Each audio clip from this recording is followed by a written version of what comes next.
Hi guys, welcome to Comprehension for day 4 of our story Wreck of the Titanic, right?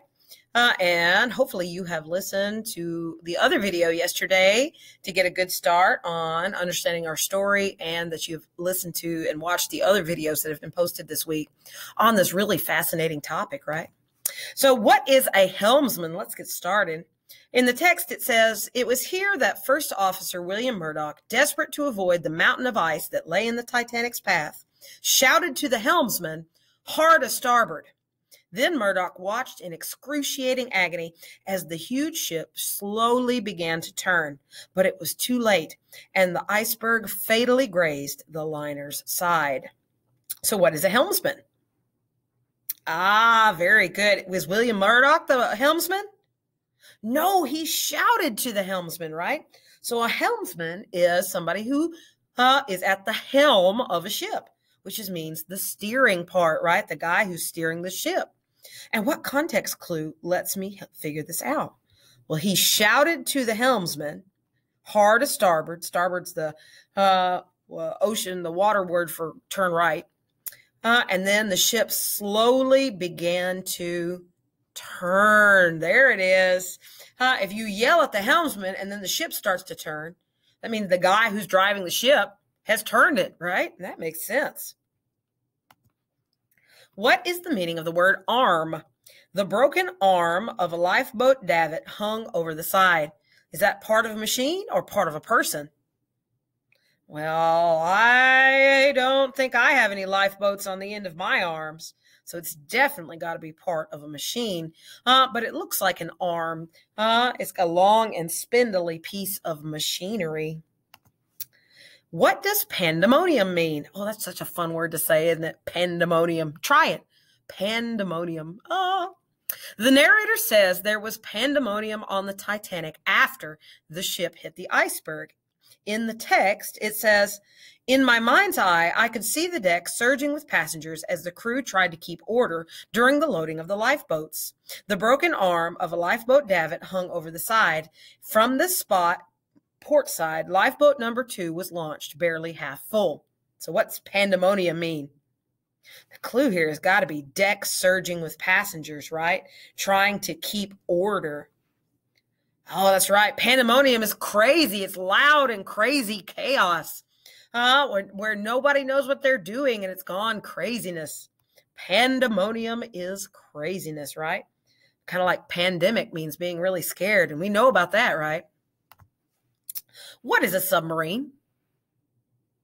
We're going to use our Greek and Latin roots to figure it out today.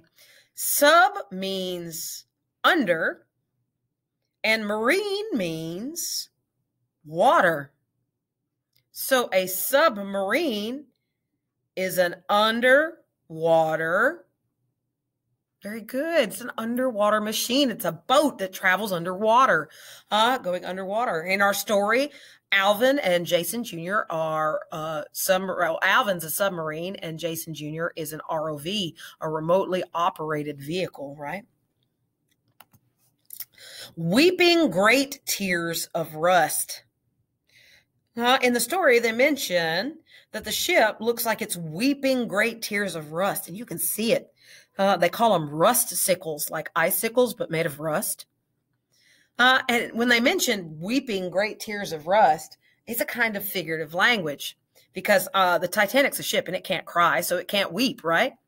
So what kind of figurative language is it?